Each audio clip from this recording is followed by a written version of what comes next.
নমস্কার বন্ধুরা, পায়েল বাবু লাইফস্টাইল ব্লগে তোমাদের সকলকে জানাই স্বাগতম। আমি পায়েল নিয়ে এলাম অন্য একটা ভিডিও।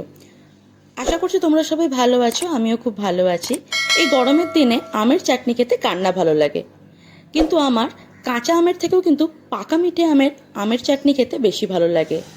আমি কোনো ফুড ব্লগার না, তাই আমার ভিডিওগুলো কিন্তু নিখুঁত না, তার জন্য আমাকে মাফ করবেন। চেষ্টা করব ভবিষ্যতে আরও ভালো করে ভিডিও দেওয়ার। বাড়িতে রান্না করেছিলাম আমের চাটনি, তারই রেসিপি দেখাচ্ছি এখানে।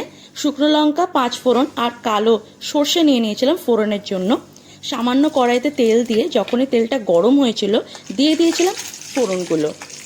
1-2 সেকেন্ড একটুখানি ফোড়নটাকে নেড়ে চেড়ে নিয়ে আমি দিয়ে দিয়েছিলাম সেখানে কাঁচা মিঠে আমগুলো। আমার কথা বিশ্বাস করে একবার এরকম কাঁচা মিঠে আমের চাটনি করে দেখবেন। কাঁচা আমের চাটনির থেকেও কিন্তু এই আমের স্বাদ দ্বিগুণ হয়। সামান্য একটু নাড়াচাড়া করে নিয়েছিলাম, পুরো ভাজার কোনো দরকার নেই, জাস্ট সামান্য একটু 1-2 সেকেন্ড নাড়াচাড়া করে দিয়ে দিয়েছিলাম হলুদ গুঁড়ো। সামান্য পরিমাণে হলুদ গুঁড়ো দিয়ে আবার এটাকে ভালো করে নেড়ে চেড়ে নিয়েছিলাম। আর দিয়ে দিলাম পরিমাণ মতো নুন। নুনটা দিয়েও ভালো করে নেড়ে চেড়ে নিলাম। তারপরে দিয়ে দিলাম জল। জলটা দিতে হবে পরিমাণ মতো। যদি আপনি একটু ঝোল পছন্দ করেন একটু বেশি জল দেবেন, আর যদি আপনি একটুখানি মাখো মাখো পছন্দ করেন, জেলি জেলি পছন্দ করেন, তাহলে একটু কম জল দেবেন। যখন আমগুলো ভালো করে সেদ্ধ হয়ে যাবে ঠিক সেই মুহূর্তে দিয়ে দেবো পরিমাণ মতো চিনি। তবে আমি বলবো অল্প অল্প করে চিনি দিয়ে প্রথমে একটু টেস্ট করে দেখবেন। তখনও যদি মনে হয় যে চিনিটার পরিমাণটা কম আছে, তাহলে আর একটুখানি চিনি কিন্তু আপনারা অ্যাড করে নেবেন। আমের চাটনির রেসিপিটা নতুনত্ব কিছুই নেই, এই রেসিপিটা আপনারা সকলেই জানেন।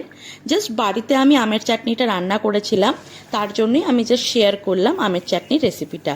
যদি আমার এই রেসিপিটা আপনাদের ভালো লাগে আর যদি আমার এই ভিডিওটা আপনাদের ভালো লাগে, তাহলে অনুগ্রহ করে আমার চ্যানেলটাকে সাবস্ক্রাইব করবেন আর এই ভিডিওটাতে একটা লাইক দিয়ে আমার পাশে থাকবেন। আর অবশ্যই কমেন্টে আমাকে জানাবেন এই আমের চাটনির রেসিপিটা কেমন হলো।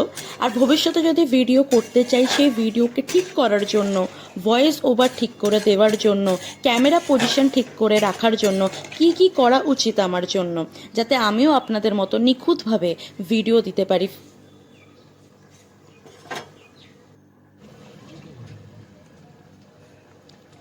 দেখতে পাচ্ছ কি সুন্দর আমের চাটনিটা এবার ফুটতে স্টার্ট করেছে। এবার এই আমের চাটনিটাকে আমি নামিয়ে নেব। আবারও বলছি, এই আমের চাটনিটা খেয়ে দেখবেন, সাথে কিন্তু দুর্দান্ত হয়। এখানেই এই ভিডিওটা আমি শেষ করলাম, দেখা হবে অন্য কোনো ভিডিওতে আপনাদের সাথে। কিন্তু আবারও বলছি, এই রকমভাবে একবার আমের চাটনি অবশ্যই বাড়িতে রান্না করে দেখবেন। অবশ্যই দেখবেন আপনাদের কাঁচা আমের চাটনি থেকে এই আমের চাটনি খেতে কিন্তু জাস্ট দুর্দান্ত লাগবে।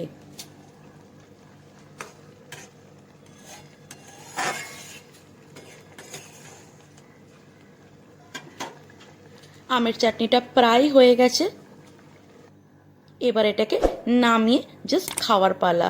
গরম গরম মুচমুচে একটু পাঁপড় ভাজা দিয়ে চুবিয়ে চুবিয়ে আমের চাটনিটা খেয়ে দেখবেন, জাস্ট মুখে লেগে থাকবে। চলুন, দেখা হবে আপনাদের সাথে অন্য কোনো ভিডিওতে। আজকের জন্য টাটা।